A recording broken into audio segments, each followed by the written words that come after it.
जय श्री कृष्णा। आप स्क्रीन पे आज देख पा रहे हो एक कुंडली यहाँ पे लगा हुआ है। एक्चुअली मैं एक यूट्यूब देख रहा था, उस समय एक चैनल जो है मितेश एंड इंदु खत्री, दोनों एक motivational law of attraction coach है। मैं इनका वीडियो बहुत देखता हूँ, बहुत पॉजिटिविटी आते हैं मुझे। लेकिन मैंने आज इस क्यों लिया है, रीज़न है। देखिए ये जो चार्ट लगा हुआ है ये उनकी वाइफ जो मितेश खत्री है, उनकी वाइफ इंदु खत्री का है। सॉरी, मैं यहाँ पे डायरेक्ट नाम ले रहा हूँ, इंदु खत्री जी का है ये कुंडली। ये क्यों लिया मैंने अचानक? देखिए मैं बार बार कहता हूँ कि रेमेडी के पीछे मत भागिए, कुंडली जो कहता है वो करिए। मेरे पास कंसल्ट करने के लिए लोग आते हैं, मैं उनको कहता भी हूँ आपको ऐसा काम करना चाहिए, आप इस तरीके से चलिए। लेकिन कहता है नहीं ऐसा नहीं है, ऐसा नहीं जा सकते। तो ना जाइए, भुगते रहिए जिंदगी भर। अब इन लोगों का काम क्या है? ये कुंडली इसलिए लिया है, देखिए वो कितनी आसानी से अपने कुंडली को यूज कर रहा है और पैसे भी भरपूर कमा रहा है। तो ये रीजन क्या है आप देखो। अब सबसे पहले देखो 10th हाउस में राहु है, तो मैं क्या कहता हूं, जब भी राहु 10th हाउस में हो तो क्या होना चाहिए? फॉरेन एलिमेंट होना चाहिए, फॉरेन से जुड़ा हुआ काम करना चाहिए। या तो आप ऑनलाइन बेस्ड काम करिए, यूट्यूब, इंस्टाग्राम, किसी भी तरीके का टेक्नोलॉजी का सहारा लीजिए। वो दोनों ले रहा है, भरपूर ले रहा है टेक्नोलॉजी का सहारा। और राहु है तो थोड़ा बड़ा चढ़ा कर दिखाना है, चीजों को बड़ा करके दिखाना है, जितना हो सके उतना ग्रैंड दिखाना है। दोनों सेम काम कर रहे हैं। उसके बाद 10th हाउस लॉर्ड शनि कहां जाके बैठा हुआ है? शनि 12वें घर में। 12वां घर क्या कहते हैं? मैं क्या कहता हूं आप लोगों को, फॉरेन सेटल, अपने होम टाउन को छोड़ दो या ऐसा काम करो ताकि किसी भी तरीके से बाहर के लोगों के साथ जुड़ सको। तो उन लोग ऑनलाइन के द्वारा बाहर के लोगों से जुड़ा हुआ है। और मैं इन लोगों का वीडियो बहुत देखता हूं और रीजन भी है क्यों देखना चाहिए। देखिए एस्ट्रोलॉजी आपको हमेशा रास्ता दिखाएगा कि क्या क्या चीजें। अब आप कहोगे आप तो एस्ट्रोलॉजर हो तो आपको मोटिवेशन का क्या जरूरत, आप तो रेमेडी नहीं।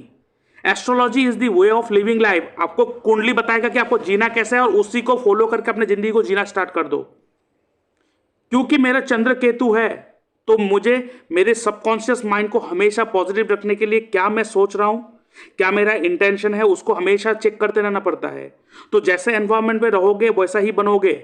तो जरूरी है आप क्या देख रहे हो, क्या बोल रहे हो, क्या सोच रहे हो, बहुत इंपॉर्टेंट है। अब देखिए यहां पर वो दोनों जो काम कर रहा है बाहर के लोगों से जुड़ रहा है क्योंकि 12th हाउस है तो सेटिस्फाई हो रहा है। अब 10th हाउस लॉर्ड कौन से राशि में है? मेष राशि में। आप देखो मेष राशि क्या है? मेष राशि व्यक्ति खुद, पर्सनैलिटी, फिजिक्स, माइंड।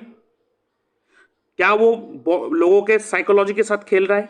क्या वो लोगों के साइकोलॉजी को चेंज कर रहा है? क्या लोगों के पर्सनैलिटी को चेंज कर रहा है? जी हाँ। अब मैं जब कहता हूं जब चंद्र केतु साथ में आते हैं, वो चंद्र आपका मन, केतु आपका इंटेंशन। आपका इंटेंशन कैसा है? चंद्र केतु एक हीलर का होता है। यहां पे देखिए चंद्र केतु साथ में है, क्या वो लोग हीलिंग करता है लोगों को? 100%। चंद्र केतु क्या होता है? आपका इंटेंशन ही आपको बनाएगा। तो इनका पूरा का पूरा बेस ही टिका है इंटेंशन के ऊपर कि आप ऐसे सोचो, आप इस तरीके से थिंकिंग करो, आप इस तरह से चीजों को करो। फुल्ली बेस्ड ऑन इंटेंशन चंद्र केतु। और चंद्र केतु क्या है? किसी को हील करना। क्या वो हील कर रहा है? 100% हीलिंग कर रहा है लोगों को। देखिए उन लोगों का पैसा कैसे आ रहा है। दूसरा चीज मैं क्या कहता हूं और भी वेरीफाई करने के लिए चीजों को, कि आप बृहस्पति से 2nd हाउस में देखिए कौन सा प्लेनेट है, वो भी आपके फाइनेंस का जरिया बनेगा। बृहस्पति के 2nd हाउस में कोई भी नहीं है, बट बृहस्पति के 2nd हाउस का मालिक मंगल है। बैठा कहां पे है? बुध के साथ बैठा है, चंद्रमा के साथ बैठा है, केतु के साथ बैठा है। बुध क्या है? कम्युनिकेशन। चंद्रमा क्या है? मन। केतु क्या है? Healer, spirituality. तो इन लोगों का healing technique fully spiritual based है। आप कहेंगे इसमें तो कोई स्पिरिचुअलिटी है ही नहीं, भगवान है नहीं। स्पिरिचुअल का मतलब सिर्फ भगवान नहीं होता है।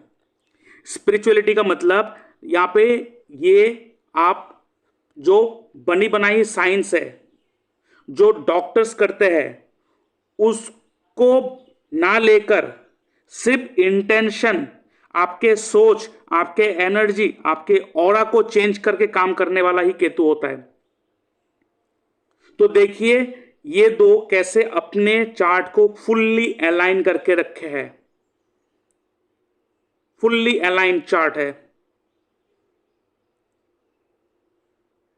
और मैं एक चीज कहता हूं, बृहस्पति शुक्र साथ में बैठे तो पैसे कहीं से भी हो आते रहेंगे। तो इसीलिए मैं कहता हूं चार्ट के साथ अलाइन होइए, क्योंकि मैं इन लोगों को बहुत मानता हूं, क्योंकि इन लोगों का वीडियो से बहुत पॉजिटिविटी मिलता है। क्योंकि चंद्र केतु है मेरा भी, तो मुझे भी अपने इंटेंशन को कहाँ रख रहा हूँ, कैसा सोच रहा हूँ, किस तरीके से रखो, बहुत इंपॉर्टेंट हो जाता है मेरे लिए। तो मैं हर बार कहता हूँ जब चंद्र केतु आपके साथ आ जाए तो ये आपका हीलर वाला चार्ट बना देते हैं। आपका इंटेंशन ही काम करेगा आपके लाइफ में। तो इन लोगों का इंटेंशन बोलना ही नहीं चाहिए।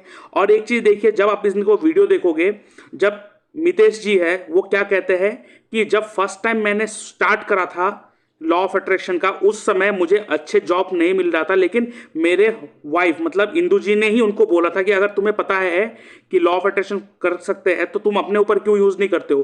तो मितेश जी को भी किसने बताया, इंदु जी ने ही बताया। क्यों? बिकॉज चंद्र केतु, चंद्र मन केतु ऊपर, ऊपर मतलब डायरेक्ट ऊपर से आता है बात। इसीलिए इनका जो बात है, अगर सच में किसी का चंद्र केतु है कुंडली में और वो व्यक्ति अगर कुछ कह रहा है और अगर आप उसको मान रहे हो ना, तो आपको भला होगा ही होगा। बहुत सारे लोग कहते हैं ना, अरे ऐसा नहीं होता है, नहीं होगा उन लोगों के लिए, क्योंकि इंटेंशन इज केतु। ऐसा नहीं, सोचने से हो जाता है क्या ऐसा। तो आप देखो कैसे ये अपने चार्ट के साथ, इसलिए मैं कहता हूं, जब मैं कहता हूं ना आप लोगों के साथ कि अब यहां पे नॉर्मली देखो ट्रेडिशनल वे में क्या बोलेगा, 10th हाउस में राहु है, आपका करियर खराब रहेगा। वो उस समय जमाने के थे पहले, क्योंकि उस समय राहु केतु खराब माना जाता था। अब इस टाइम में कोई भी प्लेनेट खराब है ना अच्छा है।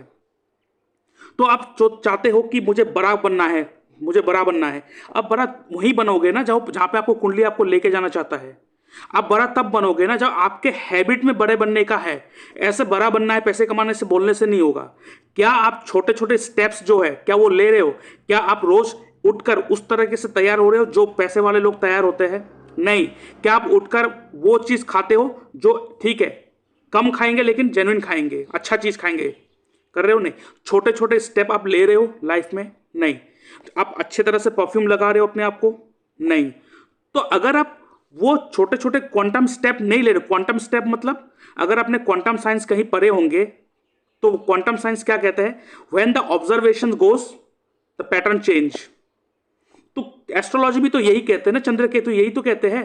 राहु क्या कहता है, जहां आपका फोकस जाएगा वही आप बनोगे।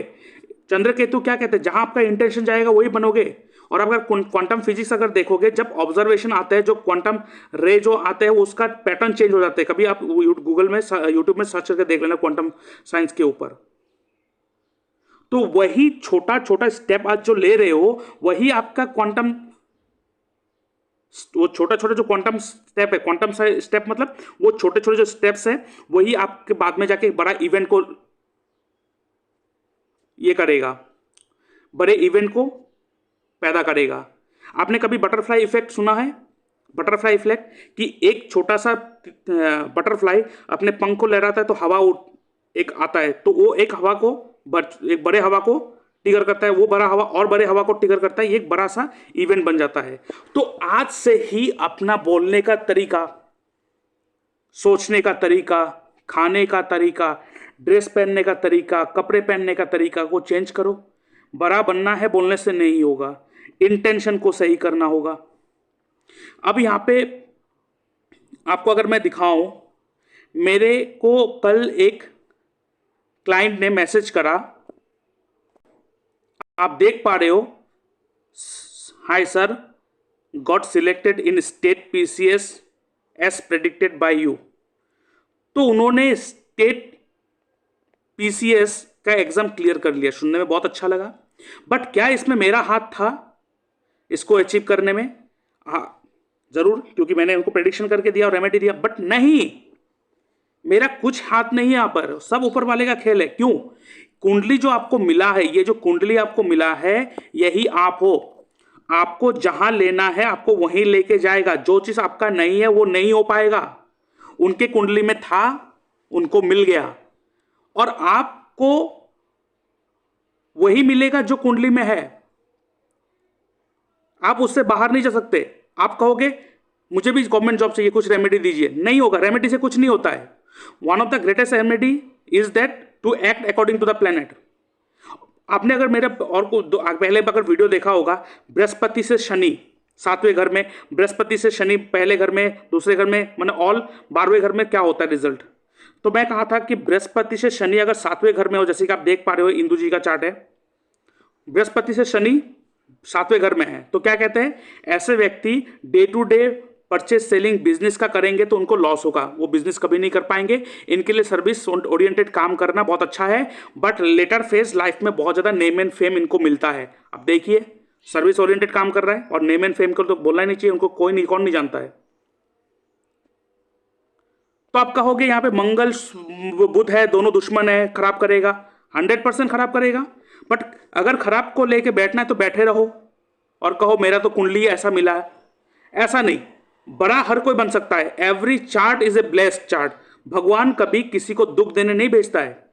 वो जो लोग आप देखते हो ना, भगवान को पूजा करने के लिए इतने किलोमीटर दौड़ के जाते हैं, फिर पाँव में चोट लगता है, कोई ये करता है, कोई वो करता है, और उसको दर्द होता है, दुख होता है, क्योंकि उसको चोट लगा के, और कहते हैं कि देखो भगवान को पाने के लिए दर्द देना पड़ेगा। गलत एडवाइस दे रहा है, इसलिए ना भगवान मिल पा रहा है, ना भगवान से कोई गाइडेंस नहीं मिल पा रहा है आपको। भगवान खुश होगा क्या आप अपने आप को चोट देकर, अपने आप को दुखी करके उसको आप खुश करो? कौन लॉजिक सिखाता है ये सब, मुझे पता नहीं। कौन ये सब सिखाता है, मुझे पता नहीं। जब आप खुश रहोगे और खुशी से करोगे तो भगवान को, अरे भगवान को क्यों देना है, वो खुद हमें दे के बैठा है। अगर खुद को दुख देने से भगवान प्राप्ति होता है तो भगवान नहीं, वो शैतान है कि आपसे कुछ मांग रहा है फिर दे रहा है, वो भगवान नहीं है। ठीक है, वो भगवान का मूर्ति है लेकिन अंदर शैतान बैठा होगा, और ये सच बात है, मैं गलत नहीं कह रहा हूं यहां पे। क्योंकि दुख सहकर, अपने आप को चोट देकर, अपने आप को दुखी कर कर भगवान को सेवा करना है तो भगवान को कभी पसंद नहीं होता है। जब लोग अपने आप को चोट पहुंचाता है भगवान को पाने के लिए, भगवान को सबसे ज्यादा दुख होता है। आपने अगर अच्छी तरह से इस चीज को सीखा होगा, पढ़ा होगा, सुना होगा, तो आपको पता होगा गौतम बुद्ध जी ने जब भगवान को पाने के लिए निकला था, उन्होंने सबसे पहले कठिन मार्ग चूज करा था, मतलब खुद को तकलीफ दे के आगे बढ़ना। भगवान नहीं मिला, क्योंकि खुद को तकलीफ देके भगवान को नहीं मिलता है, भगवान मिलेगा कभी अंदर जाके। So when you align with your chart, तभी जाके आपको मिलेगा। इसलिए आपको मैं हमेशा कहता हूं, one of the greatest remedy is to align with your chart, that's it, और कुछ नहीं। आप देखो कैसे beautifully they are aligned, how they are beautifully aligned. अब अगर मैं इसको प्लैनेटरी अलाइनमेंट टेक्निक में भी यूज करूं, पैसा कौन है, शुक्र। शुक्र के त्रिकोण में कौन है, राहु एंड जुपिटर। शुक्र के 7वें घर में शनि है और आगे पीछे कौन है, सूर्य। तो वीनस के साथ कौन आया, वीनस के साथ आया जुपिटर। इसका मतलब गाइडेंस, इसका मतलब टीचिंग, इसका मतलब किसी भी तरीके के लोगों को उद्धार करना। सामने शनि है, कर्म को अच्छी तरह से करो, कर्म करोगे पैसा आएगा। लेकिन राहु है जो एक तरीके से डेस्टिनी ब्रेकर है, उसको यूज कर लो। राहु के लिए क्या करोगे, फॉरेन चला जाओ, बर्थ प्लेस को चेंज कर दो, ऑनलाइन एक्टिविटी को यूज कर लो। तो वो लोग कर रहा है, देखो वो लोग पूरा ग्रोथ है। Align with your chart, align with your chart, मैं बार बार कहता हूं। तो जब आप मेरे पास गाइडेंस लेने आते हो और जब मैं कहता हूं इस चीज को इस तरह से यूज करो, इसको इस तरह से आप लो, तो मैं ऐसे नहीं कहता। आप बाकी ट्रेडिशन वो लोग हैं, पता नहीं उन लोग बाकी एस्ट्रोलॉजर के पास उतना नॉलेज है कि नहीं है। हाँ, मैंने ये नहीं कहूँगा 10% ऐसा एस्ट्रोलॉजर है जो बहुत जेन्युइन है, परफेक्ट देता है, लेकिन बाकी 90% वो बहुत बड़ा हो सकता है, लेकिन मैं नहीं मानता। ठीक है, क्योंकि बहुत सारे ऐसे एस्ट्रोलॉजर भी है जो ये बहा दो, मैं भी रेमेडी देता हूँ कि ये बहाओ, वो कर दो, ये कर दो, वो ठीक है, वो करना है, वो एक तरीके से है। लेकिन एक चीज याद रखिएगा, जो आपको जिस तरीके से अपने जिंदगी को जीना है उसी को आप बाईपास कैसे कर सकते हो, नहीं कर सकते। सो एवरी स्टेप आपका डेली मैटर करेगा, आपका एवरी स्टेप डेली वो मैटर करेगा कि आप कैसे कल बनाओगे। आपका छोटा छोटा हैबिट कल बनाएगा। ये मत सोचिए कि मैंने रेमेडी करके कुछ प्राप्त, नहीं। अगर आपके कुंडली में बिजनेस लिखा है तो बिजनेस से आप अमीर बनोगे, अगर आपके कुंडली में सर्विस लिखा है सर्विस से अमीर बनोगे। जो कॉम्बिनेशन है, जो कॉम्बिनेशन यहाँ पे दिखाएगा उसी से ही आपको पैसा मिलेगा, उसी से ही सक्सेस एंड ग्रोथ मिलेगा। उस फील्ड में जाना पड़ेगा। और अगर नहीं जाओगे तो आपके ऊपर है, वही होगा। फिर आप 10 एस्ट्रोलॉजर के पीछे भागोगे, कोई ये रेमेडी कोई वो रेमेडी, बस सिंपल लाइफ जियोगे। बहुत सारे मेरे पास आता है, मुझे कहता है कि सर मुझे ना वो बनना है, बड़ा बनना है, बड़े लोगों की तरह बनना है। अरे बड़े लोगों की तरह बनना है, बात करने का तरीका है बड़े लोगों की तरह नहीं है, खाने पीने का तरीका है तुम्हारा बड़े लोगों की तरह नहीं है, जीने का तरीका ही बड़ा लोगों की तरह नहीं है, सोचने का तरीका ही बड़ा लोगों की तरह नहीं है। घर में बैठे हो, किसका लड़की किसके साथ भाग रहा है, किसका बच्चा किसके साथ भाग रहा है, किसका गाड़ी खराब है देखने में, किसका ये है, वो कंपेयर करने बैठ जाते हो तो कैसे होगा। मोबाइल पे बैठ के दूसरा का वीडियो देखा नहीं कि वहां पे गलत कमेंट करने लगते हो तो कैसे बड़े बनोगे। तो आप ये सोचो कि जो आपका हैबिट है, क्या वो हैबिट जो बनना चाहते हो उस जगह पे जो बैठा है वो ऐसा करता है क्या, पहले वो देखो, एटलीस्ट उसको ही कॉपी कर लो। आप ये सोचो कि अगर आपको अंबानी का तरह बनना है, क्या अंबानी बैठ के दूसरे के पीछे बैठकर वो कमेंट कर रहा है कि तुम्हारा ये क्या कर रहे हो क्या नहीं कर। सोच ही छोटे लोगों का तरह है, घटिया सोच लेके बैठे हो तो सोचते हो बड़ा बने को, नहीं हो पाएगा। I am sorry for my words, but आप खुद सोचो, अगर जिस तरह का आप जैसे बात कर रहे हो रोज, नेगेटिव बात, नेगेटिव सोच, दूसरों को गाली दे रहे हो, दूसरों को ये कर रहे हो, और आप सोच रहे हो मैं मुझे बड़ा बनना है, कैसे बन नहीं पाओगे। गाली देके कैसे बड़े बनोगे, कैसे बड़े बनोगे गाली देकर दूसरों को। और यही तो है आपके अंदर जेलेसी, जिसे हम लोग कहते हैं 6th हाउस षड रिपु, 6 तरीके का दोष। षड रिपु, काम क्रोध लोभ मोक्ष, मोक्ष कह रहा हूं, काम क्रोध लोभ और भी है 6 तरीके का, तो बर्बाद कर रहा है 6th हाउस आपको। तो वो सोचो कि मुझे जो बनना है, वो जगह में बैठा जो व्यक्ति ऑलरेडी है वो कैसे बिहेव करता है, उस तरीके से बिहेवियर, छोटे छोटे स्टेप को अभी लेना स्टार्ट कर दो। सुबह उठ के नहा के फ्रेश मैं परफ्यूम लगाओ, कैसे बात कर रही हूं किसी के साथ, एटिकेट्स, किसके साथ किस तरीके से बात कर रहा हूं। अगर मैं उस पोजीशन में हूं, छोड़ दो, उस पोजीशन में जो व्यक्ति वो कैसे बात करते हैं उस तरीके से बात करो, उस तरीके से चलना स्टार्ट कर दो, काम हो जाएगा। बाकी तो मैं बैठा ही हूं आपको गाइडेंस देने के लिए, आपको सपोर्ट करने के लिए। चलिए यहाँ पे आज खत्म करते हैं।